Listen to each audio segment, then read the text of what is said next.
Bom dia, quero cumprimentar aqui inicialmente o Sérgio pelas palavras que proferiu agora, que retratam exatamente este momento que vive o sindicalismo e que vive a classe trabalhadora, um desafio que não pode ficar para amanhã ou depois de amanhã. É o momento realmente de se discutir e de se debater essa temática. Cumprimentar também o nosso professor Iraci, que também está presente aqui e vai colaborar com essa matéria, e o Dr. Alberto Emiliano, do Ministério Público do Trabalho. Mas cumprimentar principalmente as lideranças que aqui estão e que vieram hoje com essa ânsia de melhor entender e já se preparar para as batalhas que vão ocorrer.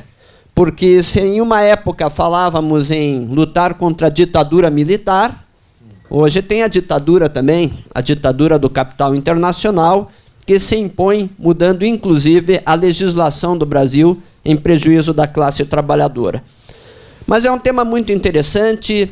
Eu digo que eu não vim devidamente preparado para discorrer sobre esse assunto, mas a nossa vivência, principalmente nas mediações coletivas, nos dá condições de abordar.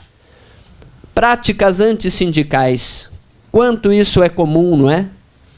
E como devemos perceber e nos defendermos disso. Eu acho que a prática antissindical ficou muito bem exposta no vídeo, que agora há pouco passou, quando há uma intervenção por parte do empresariado querendo mudar a representação sindical dos seus trabalhadores. Isso não pode acontecer. O trabalhador tem autonomia e deve criar, manter as suas entidades sindicais e não sofrer uma imposição da parte dos empresários que tenham que seguir sindicato A, B ou C, inclusive criando sindicatos para substituir aquele já existente que já defende bem o seu trabalhador. Um ato antissindical é quando não se reconhece, não se cumpre um acordo ou uma convenção coletiva de trabalho, dizendo que aquilo não se aplica, eu não participei, não vou cumprir. Um ato antissindical, eu vejo aqui a presidente do sindicato das secretárias, né, Neuralice? Quando se faz um edital para contratar secretariado e não se respeita as regras das convenções coletivas que o sindicato já tem conquistado ali, né? Então são muitos os atos antissindicais. Não falta no nosso país embasamento. Nós não temos exatamente uma lei que trate disso. Mas temos base, nós temos duas convenções que o Brasil é signatário, da Organização Internacional do Trabalho, temos a Convenção 98, temos a Convenção 135, sem falar também na 154, mas a 154 é mais voltada à negociação coletiva. Eu vou ler para vocês aqui o que diz um dos artigos da Convenção 98 da OIT, diz que os trabalhadores deverão gozar de proteção adequada contra quaisquer atos atentatórios à liberdade sindical em matéria de emprego. E tal proteção deverá, particularmente, aplicar-se a atos destinados a não subordinar o emprego de um trabalhador à condição de não se filiar a um sindicato ou deixar de fazer parte de um sindicato.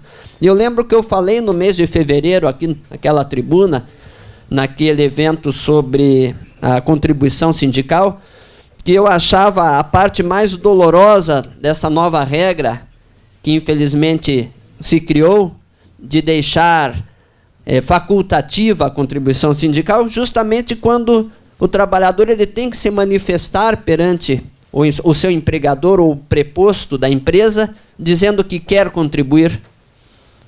Uma exposição que pode lhe custar uma posição na empresa, pode lhe custar futuramente até mesmo o posto de trabalho.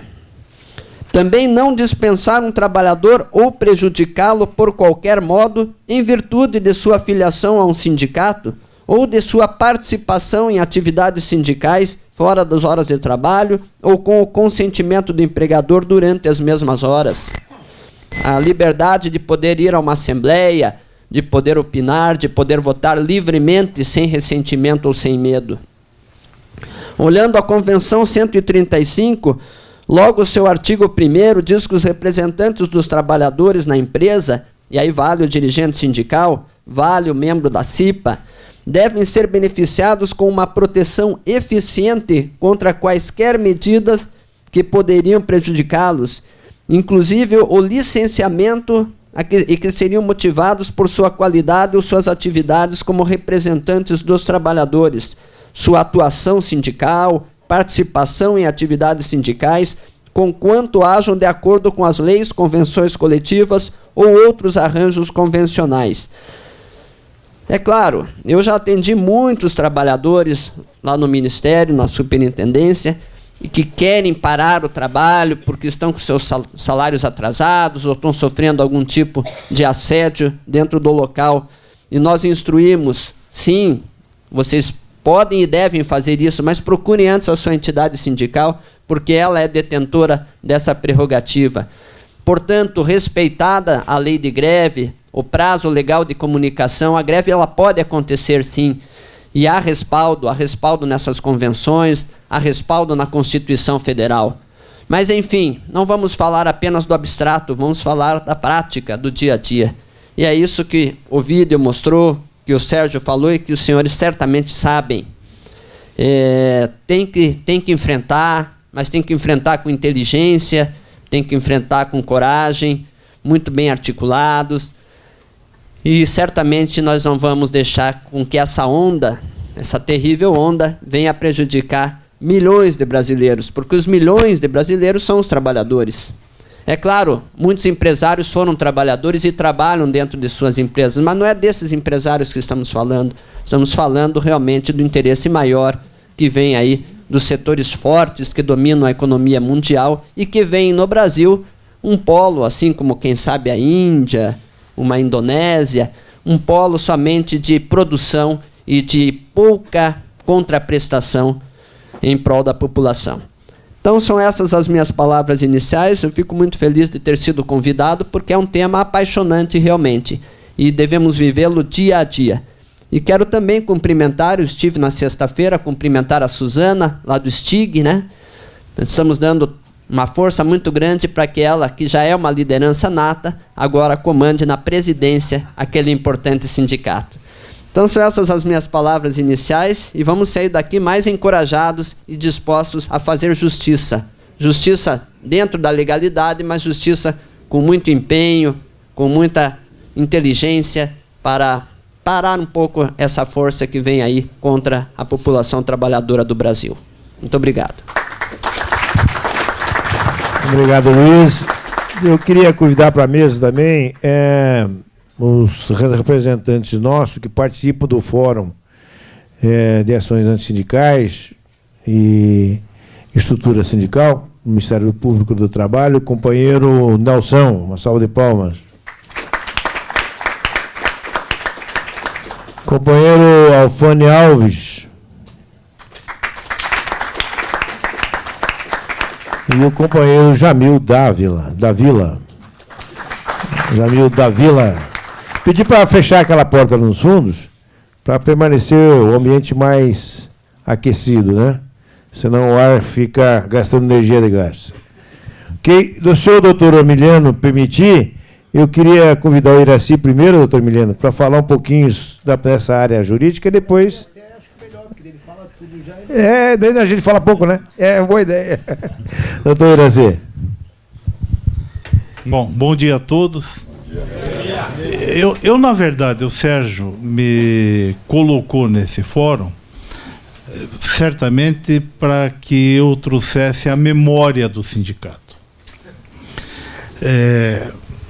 Acho que aqui, da época que eu comecei no movimento sindical, na Federação dos Trabalhadores ainda, como estagiário, tem o Epifânio, que na época já era figura atuante. Sebastião Raimundo veio um pouco depois, né? Eu acho que só, né? Dinossauro hoje, só nós três aqui. Alfane, esqueceu o Alfane. O Alfane veio depois também, junto com o Sebastião. O Alfane era o tesoureiro, naquele tempo era o Tibor, o presidente, né? Mas tudo bem, vai trazer essa memória. E eu queria fazer essa minha intervenção já e deixar depois a intervenção que fosse feita pelos nossos convidados, que certamente nos trarão muita luz sobre isso, a sua experiência, o seu conhecimento. Mas lembrar, e o Sérgio falou sobre isso, que nós começamos, eu comecei em 75 na Federação dos Trabalhadores, para vocês terem uma ideia. Quando nós trabalhamos em cima da Constituinte, nós, antes disso, nós nos posicionávamos favoráveis à aprovação da Convenção 87. Já era um pensamento que nos envolvia. A convenção que é chamada a Convenção da Liberdade Sindical. As pessoas dentro do movimento sindical que pensavam dessa forma, elas eram estigmatizadas. Porque, embora a liberdade sindical fosse um apanágio de todas as entidades que diziam que queriam ter a liberdade sindical, as entidades tinham o costume de se sustentar, e o Sérgio disse isso muito bem. O que nós tínhamos eram convenções coletivas de trabalho. Não era a prática, a feitura, a celebração de acordos coletivos de trabalho individualizados por empresas, porque isso dava muito trabalho. Poucos sindicatos tinham algum acordo coletivo de trabalho naquela época. Mas nós defendíamos a Convenção 87. Fomos com um grupo para a Constituinte e trabalhamos muito na Constituinte, e se vocês analisarem a nossa Constituição Federal, ela foi feita toda aos moldes da implantação da Convenção 87 da OIT no nosso país. À exceção de algumas ressalvas, e eu tive a oportunidade de falar isso naquele seminário que nós tivemos lá na FETRA Conspar, à exceção de algumas inserções que foram feitas principalmente pelas confederações. Não tínhamos centrais na época. As centrais eram incipientes e não tinham uma ação muito efetiva ainda, em 86, 87. As centrais tinham sido formadas em 1983, que tinham se definido as centrais, e ainda não tinham uma ação política muito forte. Mas a nossa Constituição foi feita para falar da liberdade sindical, da implantação da Convenção 87, que foi aprovada na OIT em 1949 e até hoje não foi ratificada pelo Brasil. Mas veio a nossa Constituição criando alguns parâmetros de manutenção do sistema que nós tínhamos, vigentes na época, como a contribuição sindical, como a unicidade sindical, que não estava no bojo total, mas estava escrita literalmente para ser observada. E isso criou uma série de problemas para as nossas entidades sindicais. Que não vem ao caso, nós não estamos falando mais do custeio, vamos falar das ações antissindicais. Quais eram as ações antissindicais que nós conhecíamos naquela época? Se vocês atentarem para aquele filme que passou, vocês vão ver que a grande maioria das ações antissindicais ali descritas, elas estavam restritas à ação dirigida ao dirigente sindical. Nós já não vivíamos mais, vivíamos na obscuridade, mas não do impedimento dos trabalhadores de se filiarem às entidades sindicais. Embora nós saibamos que tínhamos e temos empresas que não permitem que os trabalhadores sejam sócios do sindicato. E não só no metalúrgico, como de vários sindicatos de vocês. Mas as ações antissindicais que haviam naquela época, elas atentavam contra a liberdade individual do dirigente sindical.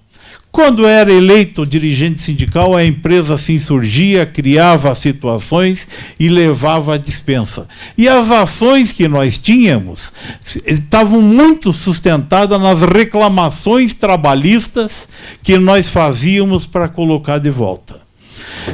Desses casos todos que se falou ali, eu tive a oportunidade de ser advogado do Núncio, de ser advogado do Clementino, de ser advogado do Cláudio Gran, de vários desses brigando para que a empresa reconhecesse a estabilidade sindical e o direito deles permanecerem como líderes da categoria.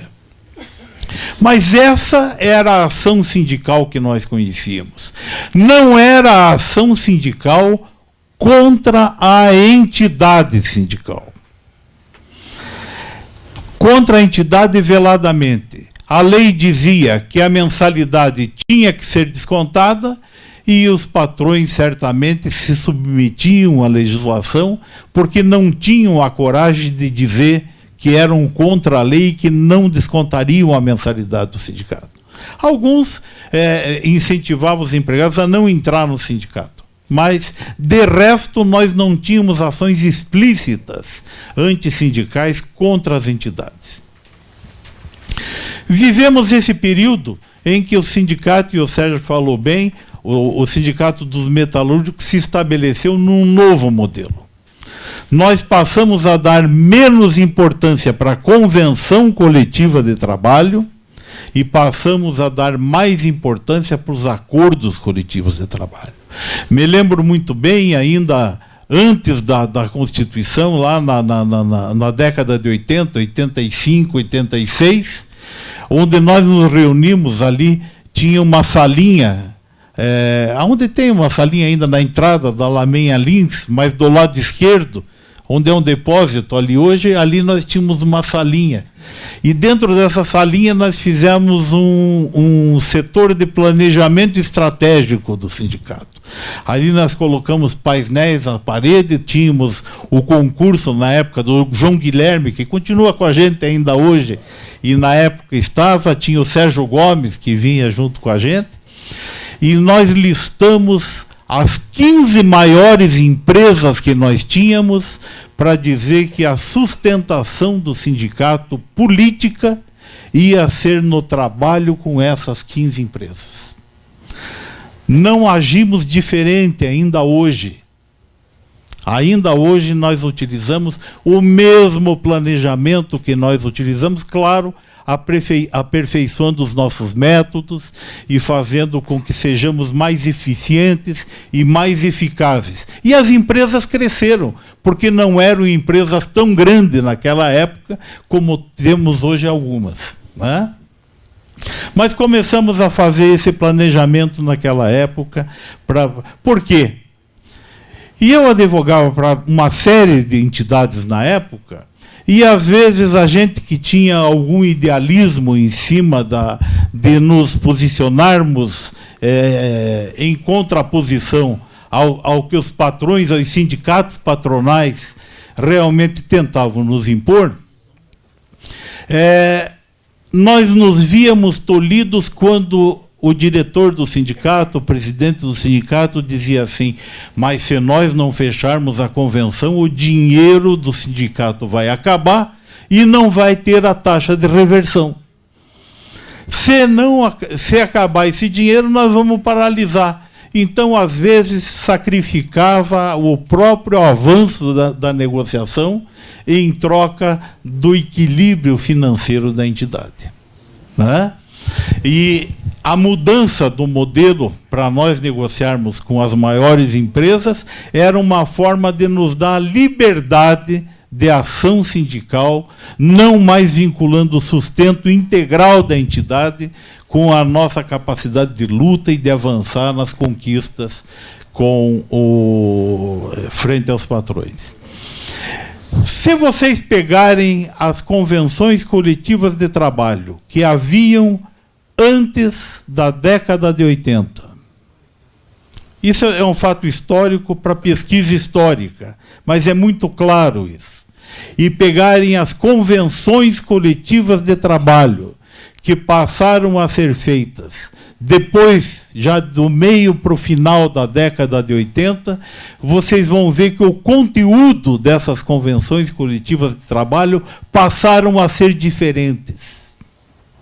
Passaram efetivamente a dar para o trabalhador uma condição de trabalho e uma condição de salário que ele não tinha antes. Não vou dizer que foi só a mudança de mentalidade. Dentro do Sindicato dos Metalúrgicos, hoje da Grande Curitiba, na época era do estado do Paraná, mas foi a mudança de mentalidade que nós fomos incutindo dentro das entidades, que elas tinham que avançar e tínhamos que padronizar essas convenções para o melhor, para condições que às vezes pareciam absurdas, hoje nos pareceriam absurdas, mas que na época elas eram importantes. Por exemplo, nós tínhamos em convenção coletiva de trabalho uma cláusula que obrigava o patrão a manter água tratada para o trabalhador beber, porque até então os empregadores não se preocupavam em ter água potável para dar para o trabalhador beber e matar a sua sede. Coisas absurdas que nós fomos nos preocupar, mas que foram sendo agregadas nas convenções de todas as entidades. Nós sofremos, como entidade sindical, hoje se fala que é bullying, né? Mas nós chamamos de ação antissindical, né? Nós sofremos isso. Mostrou ali a criação, por exemplo, do Seletroar. Num feriado de 1º de maio, né? Era um feriado. Feriado de 1º de maio, se reuniram 9 pessoas e tiraram da noite para o dia 7.000 sócios do Sindicato dos Metalúrgicos. Imagine que nós não tínhamos o número de sócios que nós tínhamos hoje. Tiraram 7.000 sócios. Vocês sabem o trabalho que é para ter 7.000 sócios, para conseguir 7.000 pessoas se agregando ao sindicato como sócios. Nos tiraram da noite para o dia 7.000 sócios com a criação do sindicato, e que foram mantidos em nome da unicidade sindical. Porque pela unicidade criaram o sindicato, discutimos durante 3 ou 4 anos na justiça a criação desse sindicato, acabamos perdendo a ação, que pelo desmembramento não havia impedimento, e até pela lógica, o desmembramento seria uma organização melhor dos trabalhadores, mas na época foi um golpe muito duro, e não foi feito para organizar melhor os trabalhadores. Aquelas 9 pessoas que criaram o sindicato estavam ali a mando do sindicato patronal, das empresas, para enfraquecer o sindicato dos metalúrgicos. E assim veio vindo. Passou ali o caso da reparação de veículos. O cidadão que abriu o sindicato de empregados da reparação de veículos, até um mês antes dele abrir o sindicato dos empregados, dos trabalhadores na reparação de veículos, ele era o presidente do sindicato patronal da reparação de veículos. Quer dizer, terminou o mandato dele como presidente do sindicato patronal e um mês depois ele criou o sindicato de trabalhadores. Não só um sindicato só estadual, como ele vendeu carta sindical pelo interior, criando o sindicato em Guarapuava, em Maringá, em Londrina, e aí por diante fazendo sindicatos. Vivia disso. E os patrões, eles davam um privilegiamento para ele, porque nós endurecíamos, ele assinava o que eles queriam. E nós passamos a ter uma época que nós já passamos até a desconsiderar isso como ação antissindical, porque, na verdade, passou a ser normal. Quem passou a definir enquadramento sindical no Brasil, depois de 1988, na nova Constituição, quando foi tirado essa atribuição do Ministério do Trabalho, que tinha a Comissão de Enquadramento Sindical, foram os patrões. Porque quando nós íamos à justiça discutir o enquadramento sindical com as empresas, entrava no processo como terceiro interessado o patrão para dizer não, mas na verdade o sindicato que representa é esse outro que foi criado. Eu dou um exemplo para vocês agora. Aquele sindicato Seletroar, ele fez uma assembleia para colocar na categoria que ele representa, agora, recentemente, fibra ótica. Se nós olharmos o quadro de enquadramento sindical que restou ainda mantido como referência, aquele quadro que tem na CLT atrás, mantido como referência, ali diz que é dos metalúrgicos, os condutores elétricos. E eles foram e quiseram e colocaram no seu estatuto que fibra ótica é deles. Olha, nós não temos fábrica de fibra ótica no Paraná. Não existe. Tivemos durante algum tempo uma empresa que o Sindicato Metalúrgico representa, a Furukawa, que tentou fazer fibra ótica, mas paralisou essa produção. Essa produção é feita fora do Paraná. Pois bem, nós fomos discutir com eles, não, mas não tem fibra ótica, tá? Tudo bem. Recentemente, agora, questão de uns 15 dias, saiu uma notícia que a Furukawa vai montar uma fábrica de fibra ótica no Paraná. Ora, nós sabemos que a evolução tecnológica leva que o cabo de cobre ele seja substituído por coisas mais modernas. E a fibra ótica é uma das coisas mais modernas. Ora, quando eles colocaram no estatuto, será que eles tinham bola de cristal? Ou será que eles estavam sendo já induzidos pela Furukawa a fazer isso para a Furukawa fugir da representação do Sindicato dos Metalúrgicos? Isso é ação antissindical. Ação antissindical feita pela empresa e pelo Sindicato de Trabalhadores, que devia ser um congênere nosso e trabalhar ombro a ombro e juntos nessa brincadeira. Mas nós passamos a viver, principalmente depois dessa reforma trabalhista, um momento diferente na nossa vida de entidade sindical. E vocês, os demais sindicatos, exatamente da mesma forma. Eu estive num encontro em São Paulo com o ministro aposentado do Tribunal do Trabalho, o ministro Paulo Manos, e ele usava uma expressão que eu tenho repetido quando me refiro a isso, e já em várias oportunidades devo ter feito isso, não só para o pessoal do Sindicato dos Metalúrgicos, com certeza, mas para os demais, devo ter feito isso em reuniões da Força Sindical e assim por diante. Essa reforma sindical que nos foi atingida, que nos atingiu agora, que nos foi impingida, sem nós termos a oportunidade de discuti-la, né? Ela pode ser definida como a reforma do ódio. A reforma do ódio. Tudo que nós não precisamos na relação entre as pessoas é o ódio. Nós sabemos que o que une as pessoas, o que faz trazer paz e harmonia no nosso convívio é o amor, é o respeito. Não é o ódio. O ódio só nos divide. E essa reforma é a reforma do ódio. Porque ela foi estruturada dentro de ideias, e nós vimos isso em alguns aspectos, quando alguns deputados se manifestaram no dia da votação a favor da reforma, porque nós não tivemos oportunidade de discutir a reforma. Só soubemos o seu conteúdo quando o relator levou para o regime de urgência dentro da discussão na Câmara dos Deputados, e que foi recusada de manhã e à noite foi aprovada o regime de urgência.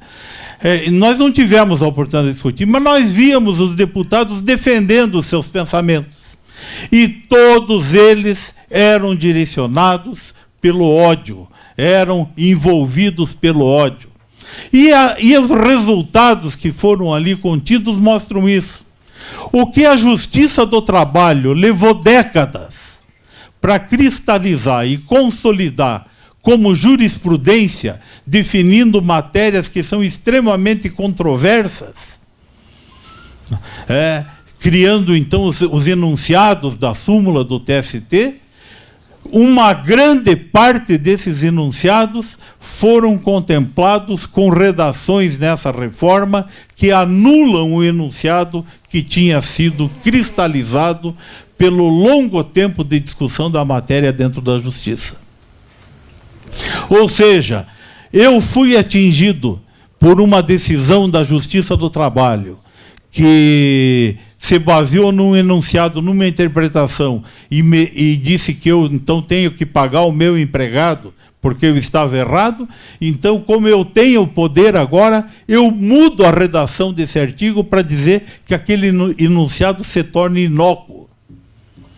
E, principalmente, no que diz respeito às entidades sindicais, que não eram objeto da reforma trabalhista, até pelo contrário, a reforma trabalhista mandada pelo Poder Executivo, ela tinha a intenção, e eu tive a oportunidade, e hoje me penitencio, tive a oportunidade de dizer para vocês que aquela reforma que pegava os 7 pontos e colocava o negociado sobre o legislado devia ser vista pela gente com bons olhos, porque certamente fortaleceria as entidades sindicais no seu trabalho. Hoje me penitencio. Se soubesse que iam usar isso para fazer a barbaridade que fizeram, por certo, eu me colocaria como alguns outros contrários a essa decisão de fortalecimento, entre aspas, dos sindicatos na oportunidade. Quando nós vimos os deputados se manifestando sobre uma coisa que me parece que ainda não está bem explicada, porque eu não conseguia ainda entender da leitura da nova CLT com a reforma trabalhista, que acabou a contribuição sindical. E se não acabou, ela continua obrigatória. O que se discute é a autorização do desconto. Ora, mas se discute a autorização do desconto, então os empregados continuam devendo a contribuição sindical? Só que nos joga uma responsabilidade do sindicato acionar individualmente cada trabalhador, para ver se isso é verdade ou não é verdade. Se a Justiça se posiciona pelo fim da contribuição sindical ou pela manutenção com a opção de desconto em folha de pagamento. Ou não. Mas nós vimos os deputados a partir daí, e eu vi, por exemplo, num vídeo, vocês devem ter visto, e não falo isso porque ele é um pré-candidato à presidência da República, em absoluto, mas eu vi o Jair Bolsonaro, o deputado Jair Bolsonaro, dizer: tem que acabar com o sindicato tem que acabar. Essa foi a ideia que norteou essa reforma trabalhista. No que atinge aos sindicatos, a ideia daqueles deputados que foram a maioria em relação a isso é de que a médio e a longo prazo, embora a contribuição já tenha feito metade do trabalho a curto prazo, é acabar com a entidade sindical. É acabar com a entidade sindical. Até porque ela tem também um aspecto que ela complica a vida da Justiça do Trabalho para o trabalhador, e ela fica muito clara. Quais são as alternativas que o trabalhador tem para poder buscar o ressarcimento ou a restauração do seu direito quando atingido pelo patrão? Um deles é o sindicato e o segundo era a Justiça do Trabalho. Não é isso? Ora, se você complica a utilização da Justiça do Trabalho pelo trabalhador, atemorizando o trabalhador de procurar a justiça do trabalho e ser exterminado financeiramente por uma ação que, por culpa dele ou não, por culpa até de quem o representa, possa trazer-lhe, acarretar-lhe despesas imensas que ele pode pagar. Esses dias tinha um trabalhador condenado a pagar 950 mil reais, saiu aí lá do Nordeste, para o advogado da empresa, né? Se você limita a possibilidade de utilização da justiça do trabalho e acaba com o sindicato, aí nós temos o trabalhador exatamente disposto a ficar nas mãos do empregador, assim como nós, até um certo momento, inebriados pela contribuição sindical, e não quero falar contra ela, mas inebriados pela contribuição sindical, achávamos que estávamos protegidos, né, nessa nossa luta contra o capital. Eu quero terminar contando uma historinha. Eu contei essa história num congresso da Força Sul, lá em Florianópolis. E eu faço isso para que a gente comece a pensar que nós temos que encontrar outros métodos. Métodos de custeio das entidades sindicais, e temos que encontrar métodos de enfrentamento com essas ações de bullying que nós estamos sofrendo agora pelos empregadores, que foram, eu vou usar a expressão que as mulheres gostam muito dela, né? E que é a expressão do momento. Os empregadores foram empoderados pela reforma trabalhista para enfrentar e atacar as entidades sindicais. Essa historinha conta aquela pessoa que andava com... E tinham aqueles pensadores e tal, que andavam com um assistente junto, né? E eles iam andando e chegaram numa fazendazinha muito pobre, mas muito pobre. E eles chegaram ali para pedir abrigo, dormir e passar uma noite. E nesse dia o camarada perguntou para o dono da fazenda: como é que vocês se sustentam aqui? Ele vendo aquela pobreza toda, ele dizia assim: como é que vocês se sustentam aqui nessa fazenda? Aí o dono disse assim: nós temos uma vaquinha aí, e ela dá aí uns litros de leite, nós usamos o leite para nos alimentar, fazemos um pouco de queijo com o que sobra, e com a venda do queijo, trocando por outras coisas, nós vamos sobrevivendo. Mas aquilo que eles viviam, toda a família vivia da vaquinha que dava aqueles litros de leite diariamente. Ele dormiu aquela noite, saiu, estava indo embora. Quando está saindo da fazenda, ele encontra a vaquinha. Esse pensador encontra a vaquinha. E tinha um poço do lado. Ele falou para o assistente: me ajuda aqui, nós vamos jogar a vaca dentro do poço. O cara falou: mas como essa família vai viver como? Eles se sustentam só da vaca. Não, vamos jogar a vaca dentro do poço. E jogaram a vaca dentro do poço. E foram embora. Uns 10 anos depois, aquelas caminhadas eram lentas, né? Eles voltam pela mesma região e encontram naquele lugar uma fazenda próspera. Mas, olhe, modelo de fazenda. E aí foram falar e viram, para surpresa, que era o mesmo dono. Não era a multinacional que tinha tomado conta da fazenda e tinha modernizado. Era o mesmo dono com a mesma família. E ele chegou e disse assim: puxa, eu passei aqui alguns anos atrás, e o senhor aqui era uma fazenda muito pobre, vocês eram muito pobres. E eu me lembro que vocês tinham uma vaquinha que dava o leite e tal. Agora estou vendo essa prosperidade, o que aconteceu? Diz ele assim: você vai ver, no momento foi uma desgraça para a gente, porque a vaquinha caiu dentro do poço, morreu. Mas daí, num segundo momento, nós tivemos que achar alternativas para conseguir sobreviver e passamos a produzir em outras áreas. E aí veio essa prosperidade toda e nós estamos sobrevivendo. Eu digo isso porque esse empoderamento dos patrões que querem acabar com os sindicatos certamente eles têm aguçado muito mais o nosso sentimento de resistência a essa posição.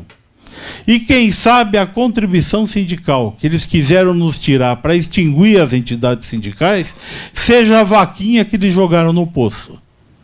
Quem sabe isso tudo venha nos fortalecer de uma forma que daqui a mais algum tempo nós não vamos nem lembrar que existiu no ordenamento jurídico brasileiro a nossa vaquinha, que era a contribuição sindical.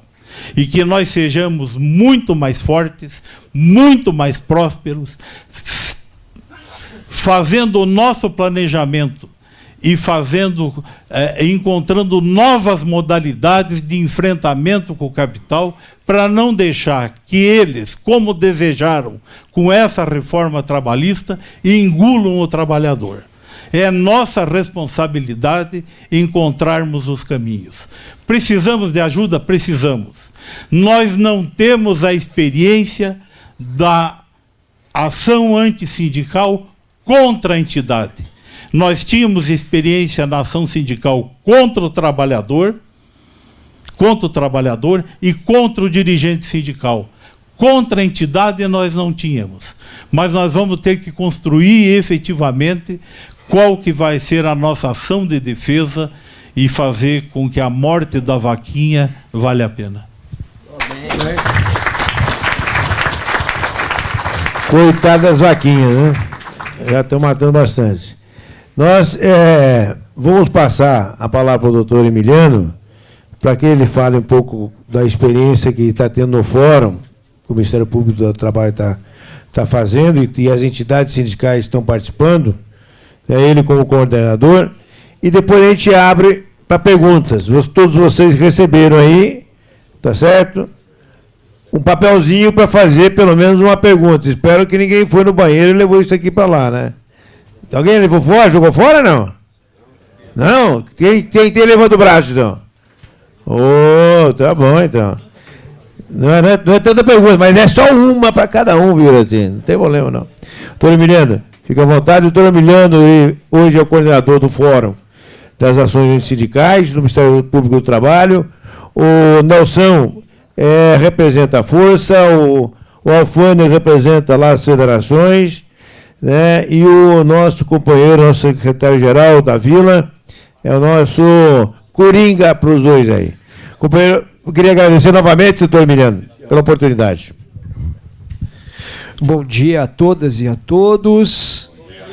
Eu quero, em nome do Sérgio Butka, cumprimentar todos os dirigentes sindicais que estão aqui pela manhã, com manifesto claro de discutir, de crescer na construção dessa narrativa em prol da liberdade sindical e, por que não, do combate aos atos antissindicais. Quero saudar aqui o meu colega Fernando Busnardo, até, digamos, fazer uma meia-culpa, no sentido de que reconheço a necessidade do MPT fazer uma interlocução mais frequente com a superintendência. Essa é uma falta, não só no âmbito do fórum, quanto no âmbito da instituição como um todo. E eu quero aqui, na presença de todos, Fernando,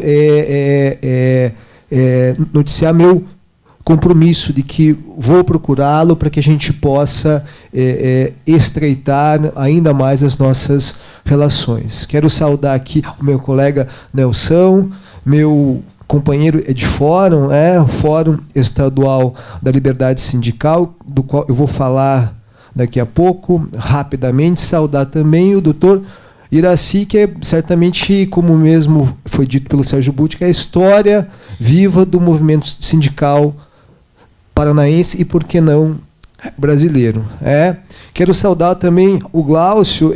Poxa, Glaucio, esse vídeo ali está muito bom, não sei se você fez parte ali, até se puder me mande cópia depois, é um registro histórico importantíssimo. Eu tenho que saudá-lo pela capacidade de, em poucos minutos, com uma condição gráfica ali, técnica, visual, demonstrar a importância da bandeira de combate aos atos antissindicais.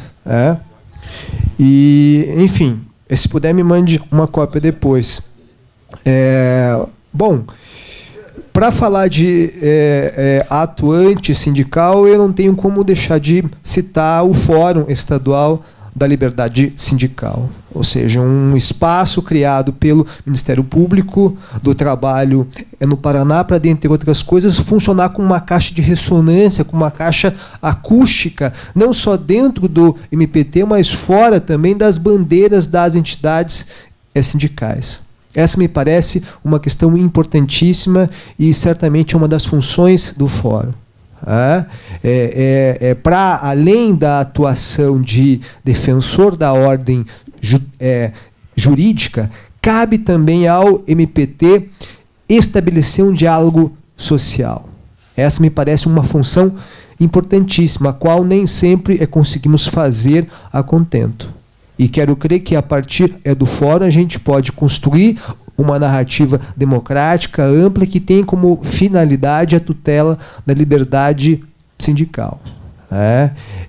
Vocês sabem melhor do que eu que, por questões históricas, políticas e, por que não, ideológicas, paira sobre as entidades sindicais e sobre os dirigentes sindicais um estigma muito forte. E uma das finalidades principais do fórum é combater esse estigma. É mostrar que, em sua grande parte, os sindicatos têm uma finalidade histórica de construir pautas emancipadoras, de evoluir na tutela não só da categoria, mas como do trabalho como um todo. E essa me parece ser a função, repito, principal do Fórum Estadual da Liberdade Sindical. Fórum esse que isso me envaidece muito, teve a capacidade de juntar todas as centrais reconhecidas, centrais que, como vocês sabem, muitas vezes têm posicionamentos distintos em relação a certos temas, mas o fórum conseguiu, ou melhor, as centrais conseguiram, a partir do fórum, unificar o discurso e produzir um documento que eu entendo que é histórico, que é o Manifesto das Centrais Sindicais. E até aqui eu peço licença para pedir uma salva de palmas ao manifesto.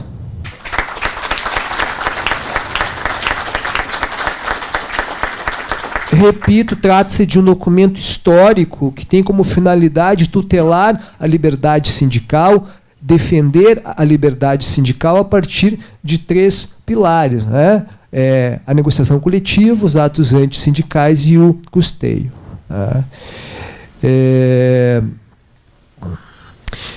Certamente o manifesto ele consegue participar, repito, nessa construção de uma narrativa que espero emancipatória nesse momento da história brasileira, onde há um ataque expresso, explícito contra o sistema de proteção do contrato de trabalho, das relações de trabalho no Brasil. Sindicatos são vítimas, instituições públicas são vítimas e os próprios trabalhadores são vítimas de um desmonte que se pretende impor à tutela, à proteção do trabalho em nosso país. Que é claro, certamente tem um contexto global, ou seja, isso não se dá tão somente no território brasileiro, ou seja, essa questão da flexibilização, das baixas taxas de sindicalização, do ataque ao trabalho é algo que ocorre no mundo inteiro. Mas, no Brasil, nesses últimos meses, nesses últimos 2 anos, ocorre de forma efetiva, de forma contundente, seja através da PEC do teto, que congela gastos com saúde e educação, seja por conta da reforma trabalhista que conseguiram nos impor goela abaixo, seja por conta da reforma da Previdência, aí sob risco de ser implementada, talvez não nesse governo, mas talvez no próximo com muita força. E eu não tenho dúvida nenhuma que os sindicatos no que tange a esses temas. Glaucio está aí, teve uma atuação muito forte na questão da Previdência, tem um papel importantíssimo e não estão se furtando a cumprir esse papel de denunciar esse retrocesso e combatê-lo da melhor forma possível. E é claro que, nesta linha, o custeio é, sim, um tema importantíssimo. Né? Principalmente partindo do pressuposto de que, para bem ou para mal, essa me parece que até é uma discussão que a gente pode ter em outra data. Mas, para bem ou para mal, a Constituição impõe às entidades sindicais a representação de toda a categoria. Esse é um fato que nós não podemos considerar. Tá?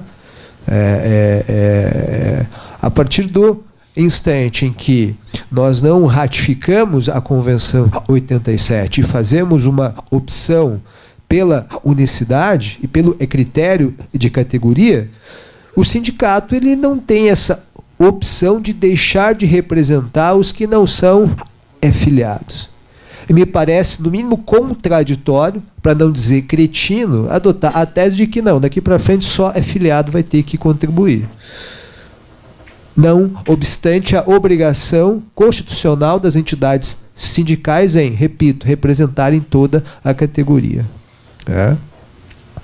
E nessa linha, seja por conta do manifesto, seja por conta da nota técnica produzida pelo MPT, há que se denunciar as contradições da reforma trabalhista no que tange ao custeio. Repito, não há como se manter um sistema de unicidade e organização em categoria, sendo que, do outro lado, quer impor um modelo de financiamento vinculado exclusivamente aos filiados. Eu confesso aqui, e quero crer que talvez esse seja o entendimento de muitos, eu não sou um fã incondicional da contribuição sindical. Por certo, a forma de financiamento legítima das entidades sindicais decorre da negociação coletiva. Tá? Agora, por outro lado, eu não posso ignorar, repito, o nosso modelo de organização sindical. Se querem que tão somente os filiados sejam representados, ok, vamos votar uma PEC, quebrar a unicidade e tirar o critério de categoria. E daí quem for o sindicato mais representativo que vai levar. O sindicato que historicamente se consolida na defesa dos interesses daqueles segmentos certamente vai se consolidar. Mas isso não é o modelo que nós temos ainda. Quem sabe consigamos alcançá-lo, mas não é o que temos hoje. Daí a importância de se manter um sistema de financiamento compatível com essa ideia de, repito, unicidade e categoria. Da mesma forma, e aqui nós temos o segundo pilar do manifesto, a questão dos limites da negociação coletiva é algo absolutamente importante. Se por um lado se empodera as entidades sindicais, por outro, há que se considerar que o princípio do não retrocesso faz parte não só do nosso sistema de proteção trabalhista, como da própria organização sindical, não só no Brasil quanto no mundo. Sindicato existe justamente para construir algo novo, justamente para evoluir na tutela daquele grupo. Razão pela qual, e o manifesto sinaliza isso de forma muito clara, a negociação coletiva não serve para precarizar as relações de trabalho, mas sim sempre buscar algo melhor, algo novo. O que não quer dizer aqui que nós tenhamos que, no caso concreto, ficar pensando cláusulas para dizer, olha, essa cláusula aqui é precarizante. Não é assim. Há que se analisar a negociação coletiva como um todo. E aqui, Butch, que eu já começo a, digamos assim, pedir desculpas em nome da instituição MPT por eventuais falhas no que tange à análise, por exemplo, do processo de negociação coletiva, algo muito complexo, que não pode se dar, repito, tão somente pensando uma cláusula ou outra e dizendo, olha, essa cláusula aqui é precarizante, é um retrocesso. Ou seja, essa análise tem que ser feita com grande responsabilidade. E aqui, rapidamente, eu já pulo para o terceiro pilar do manifesto, que é tema deste encontro, que é a questão da antissindicalidade, que me parece que é a questão principal, não só nessa manhã, mas talvez nesse momento em que estamos vivendo. Efetivamente, o Brasil ele está em dívida com os trabalhadores e com os sindicatos no que tange ao combate aos atos antissindicais. Diferentemente da Convenção 87, o Brasil ratificou a Convenção 98 da OIT, que trata justamente do combate aos atos discriminatórios, do combate aos atos antissindicais. Não obstante o Estado brasileiro ter ratificado, ter acatado o texto dessa convenção, devo confessar aqui que tem sido o Estado brasileiro muito tímido no que tange a adoção de medidas efetivas no combate a atos antissindicais.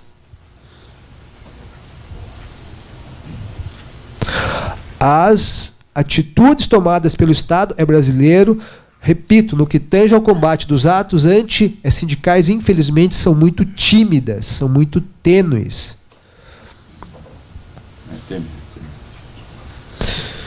Ou seja, para além da autonomia sindical e da capacidade que as entidades sindicais têm de se defender, é dever sim do Ministério Público, da Superintendência, do Poder Judiciário Trabalhista em atuar combatendo atos antissindicais.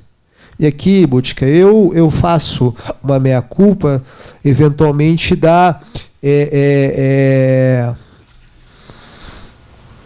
timidez da nossa instituição em adotar isso como bandeira fundamental. Como muitos sabem aqui, o Ministério Público tem uma coordenadoria nacional de combate de tutela da liberdade sindical, a CONALES. Tá? Ela tem aí algo em torno a 8, 9 anos.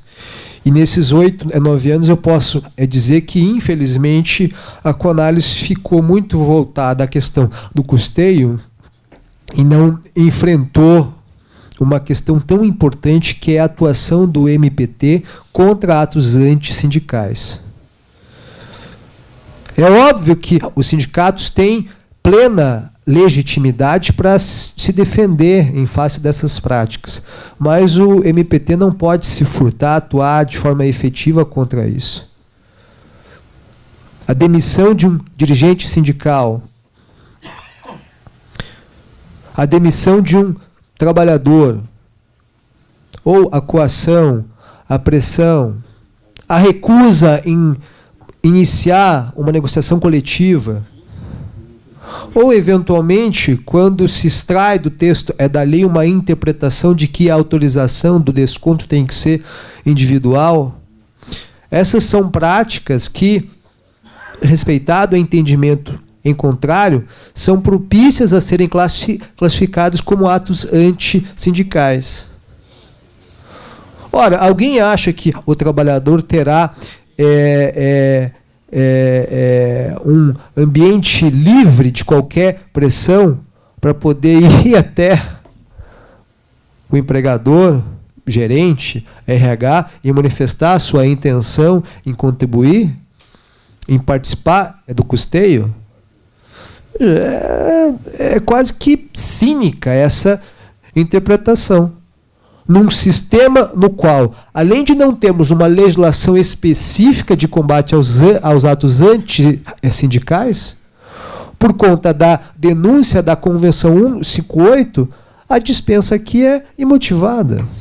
Você manda o cara ir embora e pronto, acabou. Não tem que motivar.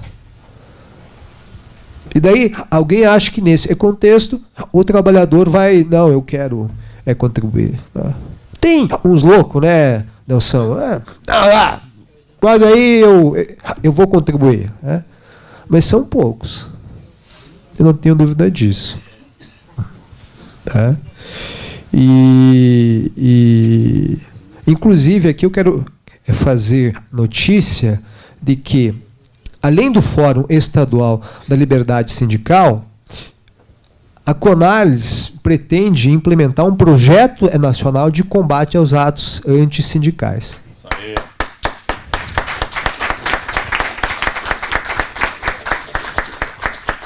E esse projeto, dentre outras coisas, parte da seguinte premissa.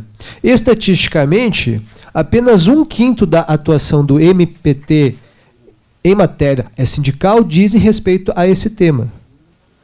Ou seja, 4/5 é em relação a outras coisas, basicamente custeio sindical. Ou seja, estatisticamente, a nossa atuação nesse tema é muito tímida. E esse projeto a ser lançado pela CONALES tem essa finalidade. Ou seja, conquistar corações e mentes dos procuradores em todo o país, da importância do MPT atuar como protagonista nessa bandeira.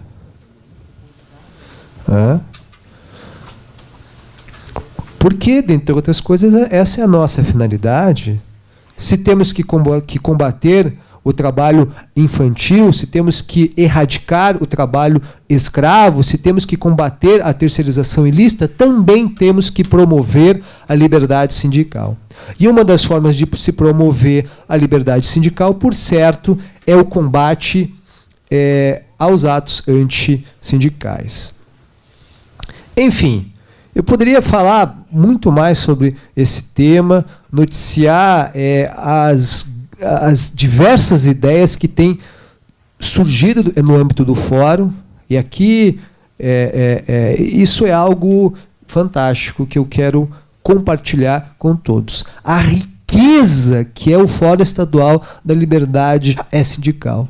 A possibilidade de você compartilhar com o outro, compartilhar com dirigentes, trabalhadores, o dia a dia da atuação sindical e, a partir disso, dentre outras coisas, derrubar preconceitos históricos, que muitas vezes, sem que a gente saiba, estão incutidos dentro da gente. Mas eu vou parar por aqui, agradecer a todos e repetir. Tenham como certo que o Fórum Estadual da Liberdade Sindical prima pelo combate efetivo aos atos antissindicais e, portanto, convoca a todos para que participem deste projeto e possam nos ajudar a construir um mundo novo. Obrigado.